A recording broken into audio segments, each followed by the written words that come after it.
10 insane celebrity homes.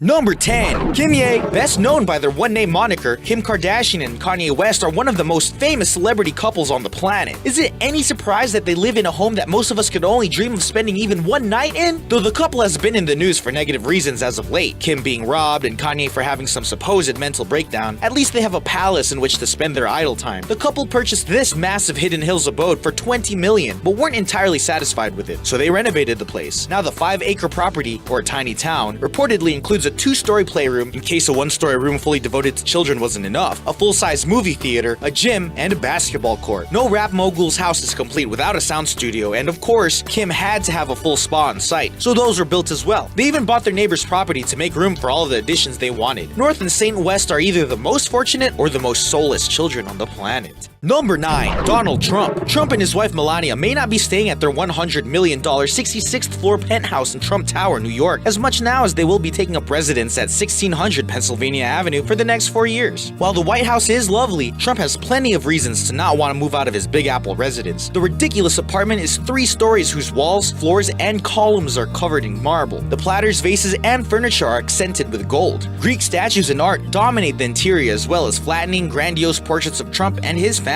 Residing so high up means that the penthouse is witness to an amazing view of the city, specifically Central Park and the Manhattan skyline. Hopefully, the president won't be thinking too much about his lavish digs while he's busy with his new job. Number 8. Sinatra's Paradise. In a nod to his character in the movie From Here to Eternity, Sinatra named this property in Palm Desert, California, Via Maggio. The property is 7.5 acres and features 3 buildings that have a combined total of 8 bedrooms, 3 kitchens, 9 fireplaces, and 12.5 bathrooms. The property also includes a lighted tennis court and a helipad. Sinatra commissioned the property in the 1960s as a place to get away from the hustle and bustle of being a celebrity. Sitting over 4,000 feet above the Coachella Valley, Old Blue Eyes picked a good spot to suit his needs. The entertainers passed away in 1998, and the second owners currently have the house for sale at a price of just under $4 million.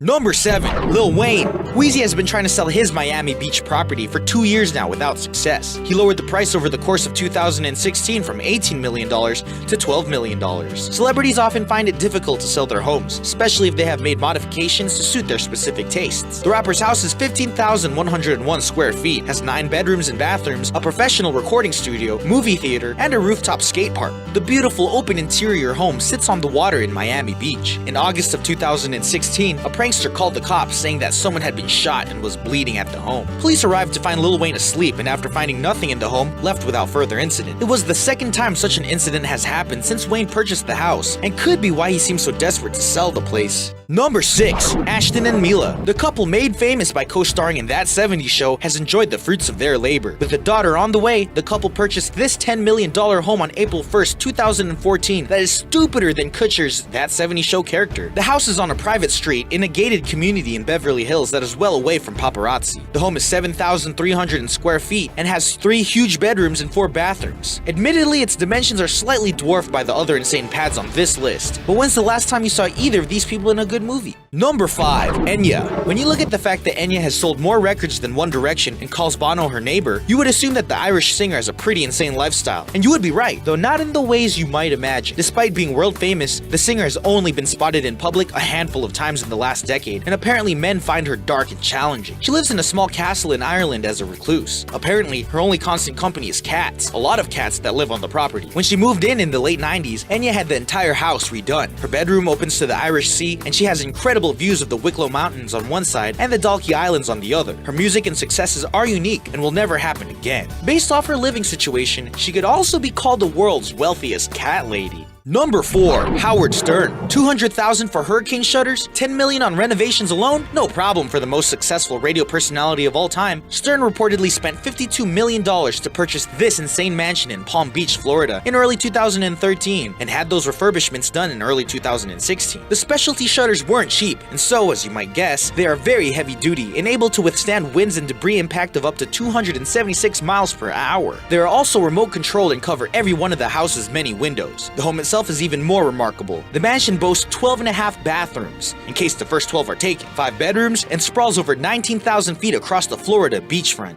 Number 3. Dwayne Wade and Gabby Union. Dwayne Wade is a star guard for the Chicago Bulls. Gabrielle Union is a very well-known actress. The couple is, by all accounts, very happy together, and with salaries that could afford them cribs like this, who could blame them? The ecstatic couple got married on August 30th, 2014, and leased this ridiculous castle for the occasion. The house was priced at $10.9 million before it was delisted shortly before the wedding. The property was built by architect Charles Seeger for himself and includes a giant landlocked moat and formal gardens that surround the property. Number 2. Bill Gates. Though the richest man in the world is known as a charitable man who spends his money frugally, he opened his wallet a little bit to build his dream home. The home cost a record-setting $63 million to build and took 7 years to complete. The property lies in the hills of Medina, Washington, and is surrounded by nature. The estate has a variety of garages, including an underground cave that can hold 10 cars, 6 kitchens tended by a 24-hour on-call chef, a 1,500 square foot theater, a 2,100 square foot private library, and a massive aquarium. This home is incredible. But of course, it's not the only property the billionaire owns on the West Coast. He also bought a ranch in California for $18 million that has a private racetrack. Number 1. Mukesh Ambani. Ambani is no celebrity. He's the chairman of Reliance Industries, a gigantic conglomerate holding company in India. But he is a billionaire and had this crazy pad built in South Mumbai that is valued at around $1 billion, making it the most expensive private residential property on the planet. The 27-story property, called Antilia, and its unique design have been a part of the Mumbai skyline since being completed in 2010. The extravagant home's location in a destitute area of Mumbai is extremely controversial. The property has 6 floors of underground parking, 3 helipads, and a total interior space of over 400,000 square feet. The crib also features 9 high-speed elevators, a 2-story health center, and 6 floors for Ambani and his family. An entire floor is dedicated to servicing Ambani's stable of cars.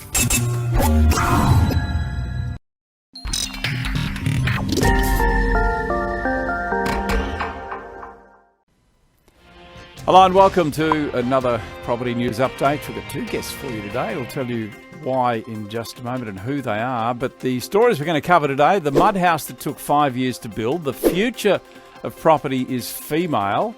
2 males talking about that. That's going to be interesting. The outlook, the Outback Sound Chapel, the long road ahead for Perth, and almost 170 years and it's still going strong. As well as that, we get our 2 classic building stuff-ups, and also why women live longer than men. Staggering this week. Back in just a moment. Did you know you can save up to 70% on your staff costs by outsourcing the low-value, repeatable tasks, so your team can focus on growing your business? Beepo is an outsourcing provider focused on the real estate industry. With an English-speaking, tertiary qualified and fully trained team in the Philippines, Beepo will give your business the boost it needs to start growing and returning value to you. For more information, visit beepo.com.au.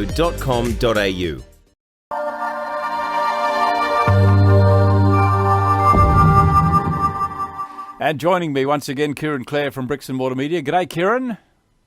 G'day, sir. How you going? Very well, thank you. And we're delighted to have back in as another guest for us since November last year. Naomi Findlay. G'day, Naomi. How you doing? I'm great, Kevin. How are you? Thanks for having me. Yeah, good. And would you believe it was November last year, Kieran, that you and I were talking to Naomi? It's just, where does time go? The show's been going down. Yeah. It's been going downhill ever since, I've noticed, Kevin. So it's good to Oh, you're a funny man. I love your work. You're a funny man. Well, I'll tell you why in just a moment. Naomi, it's always a pleasure to have her anyway, but there's a particular reason, and we'll tell you why in just a moment. Hey, our first story today comes from Domain, the mud house that took 5 years to build. Naomi, the series with Kevin McLeod, Grand Designs UK, yes. A fabulous show, just love it. And this is one of the ones that was revisited. Did you see the original? I didn't see the original. I did see the revisited, and I'm 100% with Kevin. I just find this one mind-boggling from the perspective of how much it showcases what we can do with natural materials. You know, there's no need for straight lines. There's no need for limitations. This guy literally had no budget, no constraints, no wife at the end. And he built this amazing, amazing place. Did you say no wife? Did you say no wife? Yes. Well, I mean, what's a wife got to do with it? Do you think she gets in the way? No, oh God, no. Them there are fighting words. No, but I was saying it was interesting because he literally had no constraints. He had no budget. He had no timelines. is, no wife. from a designer's perspective. No wife by the end. I think he had a wife for a long time through it. But I just find it mind-blowing to see what we can do with natural form and natural material. So I did really enjoy that story. You've done some renos in your time, Kieran. I mean, have you found a wife to be a hindrance? Come on. I've found it to be a necessity, mate. I'm married to a very smart person who can stand in a kitchen and say, yeah, there's 600 mil. I need 700 mil. She's that sort of person in a reno. What a woman. I have no idea. And the other thing too, seeing as we're going there, and I think this is factual, colours. Guys don't get colours the same way that women do. No. I can look at a white wall; it looks white. But is this true, Naomi? You would know, I'm guessing with your experience. We have an amazing group of male designers in our country that do get it, but a lot of the general population that maybe don't work in this space, I 100% agree. My husband, I actually had a chippy over the other day, and he said, "What colour decking are you putting down there?" And I said, "Oh, look, I really want it to go with the apricot door." And he went, "That's white." And I went, "Dude, it's apricot." And so I had to go get a piece of paper and hold it against the door. And I'm like, "That's a white piece of paper." He goes, "Oh, it's not white." And I went, "No." So I hear you. I do hear what you're saying, Kieran.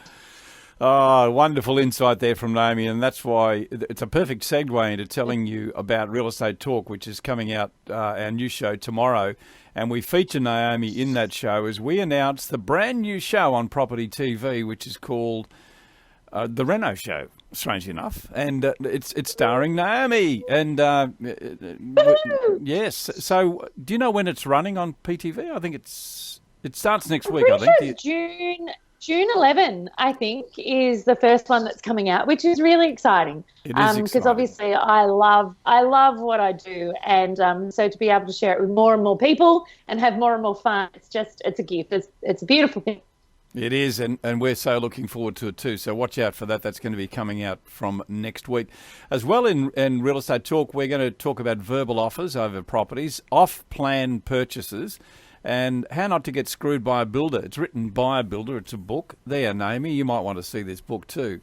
We preview that book. How nail your renovation without getting screwed. So, yeah, I just love the title. I thought it was great. So we talked to the authors of that. Yeah, very clever, very clever. Let's go to story number 2. This is on the back of ARAC, which was the big conference on the Gold Coast earlier this week.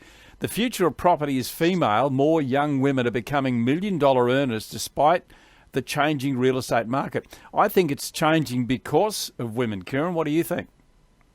Yeah, look, I probably agree with you in that, Kevin. The rise of women in all sorts of professions has been an absolute boon to all sorts of professions. It's been a great aspect. I mean, the last 2 particularly awesome bosses, last 3 particularly awesome bosses I've had were women, one of them being Nicola McDougall. Who is your partner now? Business correct. Partner, yes. And, my business partner. And I thought it was good to, in this story, that they were talking about how there's no one approach to being successful in real estate. You know, that idea that you can be dealing in, and I went to the ARIC conference a couple of years ago and they were talking about this too, and it was a presentation from a female agent saying, I don't sell much over 350,000 in my area, but it's about relationships. I've got the relationships. I've become an expert, and my commissions are as good as some of the $1 million agents. Yeah, exactly. Do you know what blows my mind with that article when I read it, though, and you just completely hit on it then, Kieran, is, you had the one agent that was talking about, connection is more important than commission for her, and it's about relationships, etc. You had the other agent, which was obviously a very different personality type, that was talking about high energy and they get me for my energy, and I get that. But that's still talking about the one thing, which is connection, realistically. And that, it mind blows me that the real estate industry are talking about how game-changing that is, when connection is the pillar of most business models and most success in business models. So I kind of feel a bit sorry for the industry that they're only just now picking up on the fact that connection is key, guys. Yeah, absolutely. Not as in men, as in all agents. Connection is key. we've probably moved very quickly away from, in real estate and other professions, the idea of the alpha male, the successful alpha male, kicking all the goals now. I mean, it's different people, different strokes, different folks, as they say, and there's room for everyone and every approach. I would have it's thought. interesting, because I've been in real estate for quite a long time, and I spent a lot of time training as well. And some of the best performers I saw, even pre-2000, were women. And women who had, raised the kids and then decided they wanted to go and do something. They had wonderful ability to connect with people and understand and build empathy. And they were very, very successful. And that is still pretty much the case. So, there you go. Let's move to story number 3. This one comes from Commercial Real Estate, the Outback Sound Chapel. This is an interesting collaboration, somewhat unorthodox, between a composer and an award-winning architect using an old abandoned 10-metre high water tank. Look how rusty it is, but look what they're doing with it. Naomi?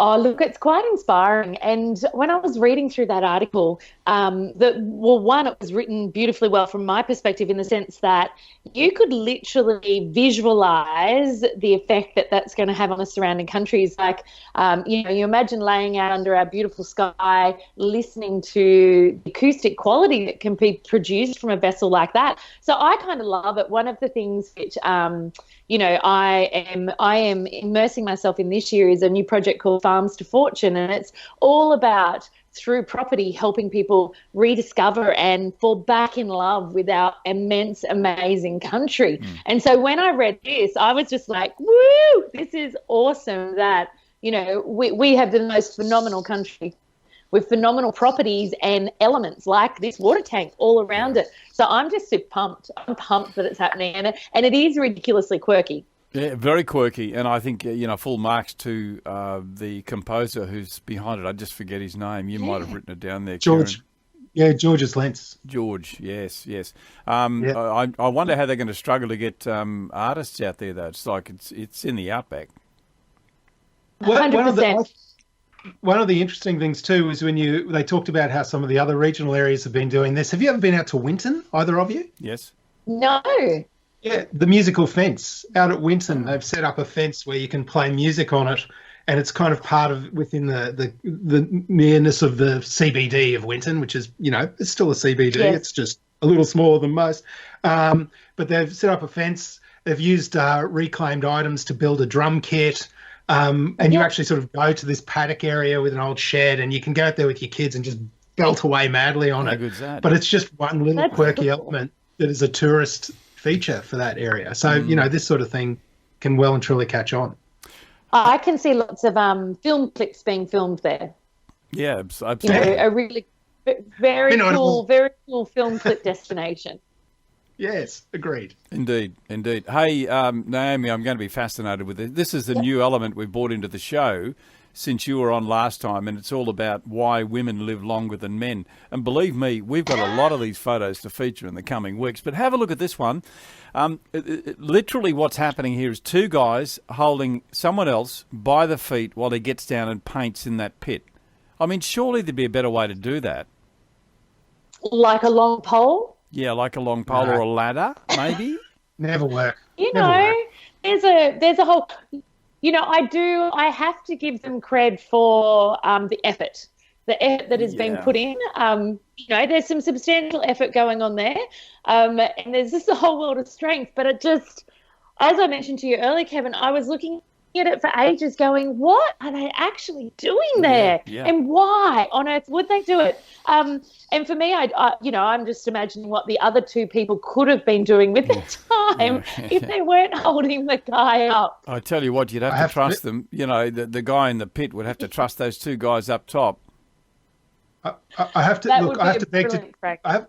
I have to cut in, Naomi. I have to beg to differ. As I say each week, Kevin, this is just another practical approach to a difficult situation that the blokes have taken on. And what I do applaud is I applaud their approach to safety, because if you look closely, they have removed his shoes before they have gripped his ankle. They don't slip off. Don't slip off. So I say bravo, fellows, bravo. Yeah. And the Well, guy, I the say guy on thank you for the laugh. the guy on the left there's crouching too, which is the correct way to lift things. The other guy is going to hurt his back. you two attempting to justify this absolutely. ridiculousness. And I reckon the guy on boots too. the guy on the right's wearing safety gear as well. Look, the green shirt. Full on here. What about the guy in the pit? Yeah.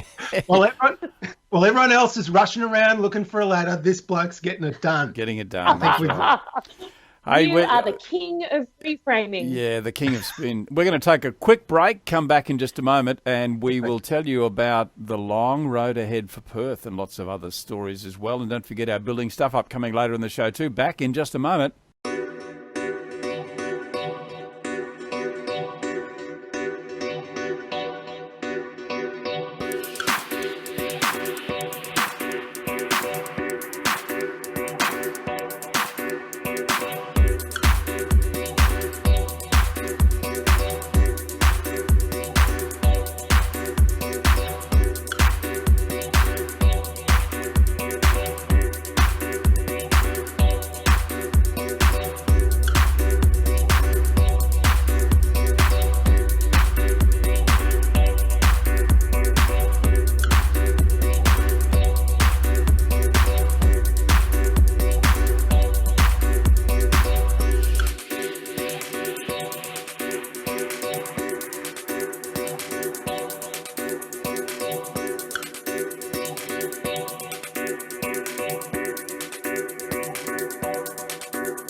Welcome back to the show, story number 4, and my co-hosts Kieran, Clair from Bricks and Mortar Media, and the lovely Naomi Findlay, who is the star of the new show on Property TV, which starts this week, called The Reno Show, with Naomi Findlay, and a great lineup. Okay, story number 4. This one comes from Farm Weekly.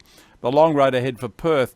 Perth property market. We've seen a few highs and lows, Kieran. We've reported on this in the past, but even though there's been an improvement, they're saying it's going to take a long time to claw it all back. Yeah, and I guess shouldn't be too much of a surprise. It's the quarterly data report that comes out from the real estate institutes. This one, of course, the one in Western Australia, which is showing that there's a little less population growth for the last quarter, and prices, although prices have gone up a little, sales activity decreased by about 10%. Look, in defence, I would say quarterly data is an interesting measure to use statistically. You kind of need to track trends probably a bit longer than that to see how things are going. And it would be safe to say a lot of this would have been analysed and occurring prior to, the recent election, changes in finance, all those sorts of things. So you've got to let it all play out a little bit more. Having said all that, Perth has got to come off a pretty dire situation from its property cycle. And so you'd expect some long-term growth to come along. But my hope for the Perth people is that this is a bit of an anomaly that's maybe just a little bit ahead of its time at this stage. Naomi, you got a view on that? I think that was unbelievably well said, Kieran. I had my PhD head on last night when I was reading those stats, and I was kind of like, I get it, but they are quarterly, and they would have been analysed and collected pre-election.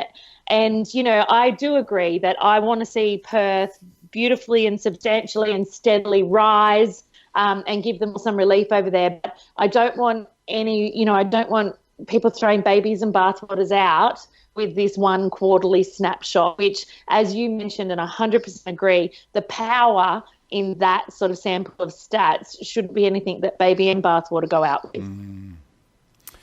Yes, indeed. Okay, well spoken by both of you. I'm just going to sit back now and take my economist's hat off. Hey, high five, you and I, Kieran. Oh, yeah, I reckon you guys have hit it. Yeah. There you go. Okay, story number 5. This one comes from the top 10 real estate deals, almost 170 years and still strong. Intro the music. I want to play some music here because Prince of Tides. Let's bring that music in now as we talk. Let it establish. I came across this term. You probably know what it is, Kieran, the antebellum era. You've heard of the antebellum era? Yes? You would have researched I'm right across the antebellum era. In fact, I googled the same Wikipedia entry that you did, Kevin. Yeah, did you see and read through it, and realised we'd written the same thing in our description. So let's not leave it to memory. It's a period in the history of the southern United States from the 18th century until the start of the American Civil War in 1861. And I dig this house. I reckon it's really cool. And you know what I dig most about it? Wow. That it was the headquarters of General Rufus Saxton during the Civil War. And it'll cost you $2.395 million. Oh, you're not even good at the American accent. Come on. Done. Oh my gosh. You give it a go. It's not that easy. Oh gosh, no. I'm making Runs the Beaufort River in South Carolina. Well, hey, I wanted to mention too that it was featured in the film Prince of Tides. Did you see Prince of Tides, Naomi?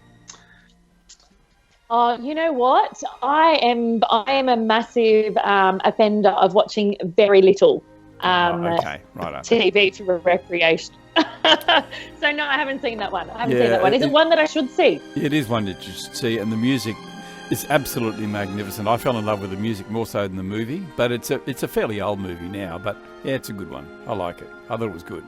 No, I noticed that their accents weren't very good in the film. So when you see it, just give them a little leeway. Yeah. Okay? Well, all right, I'll just tone down my accent critique. Yeah.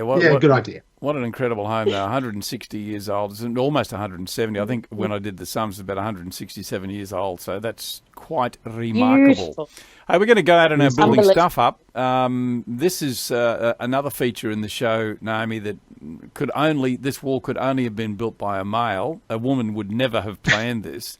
But look, you wonder what came first, whether it was the wall or the seats. I'd like to think it was the seats. You know what's funny is I have to give cred to people that actually create these things. So I'm reframing here, Kieran, because their mind must work in a marvelously different way. Yep. And that's pretty much all I can say about that is that, you have to at these points go, wow, there is a really different type of thinker that thought to create that. And I think that's where I'm at. Yeah, but I think they missed an opportunity here. I do think they could have knocked a few blocks out and put some windows in.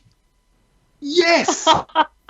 Yes, I you agree? Yep, yeah. I thought the same thing. Yep. How neat would that be? Yes, indeed. and they could have sold them as a premium. Like, do you want a window seat or do you want a block wall seat? Which do you want? You have to upgrade for that. You have to upgrade. You have to upgrade, exactly, yeah.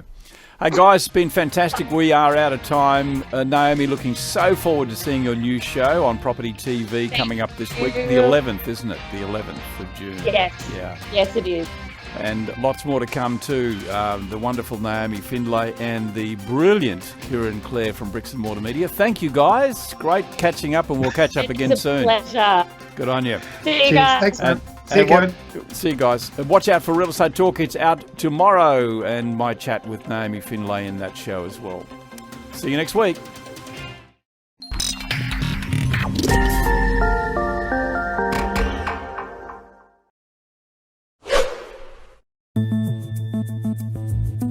With demand for luxury residential apartments in Manhattan increasing, and a severe lack of land available for development, we've seen the rise of super slender skyscrapers across the city skyline.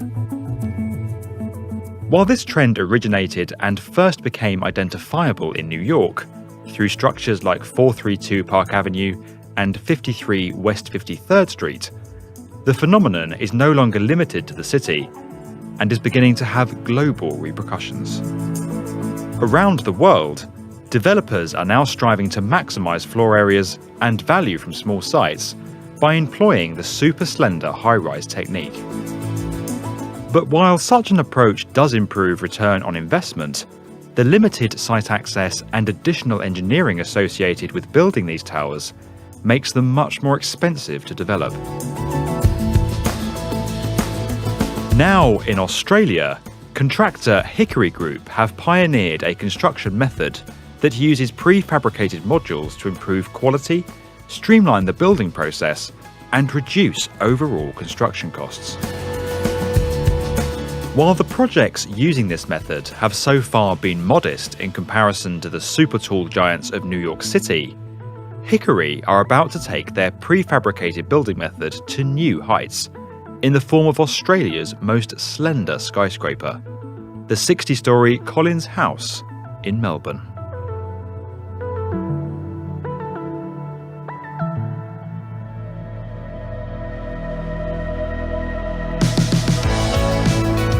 Collins House is located in the heart of Melbourne on the city's prestigious Collins Street. Famed for its historic streetscape and home to some of the country's tallest buildings, Collins Street and Melbourne as a whole is in the midst of a high-rise building boom, the likes of which Australia has never seen. With soaring demand for high-rise living and commercial vacancies at an all-time low, at least 20 skyscrapers are currently under construction, including the city's tallest building, the 317-metre Australia 108.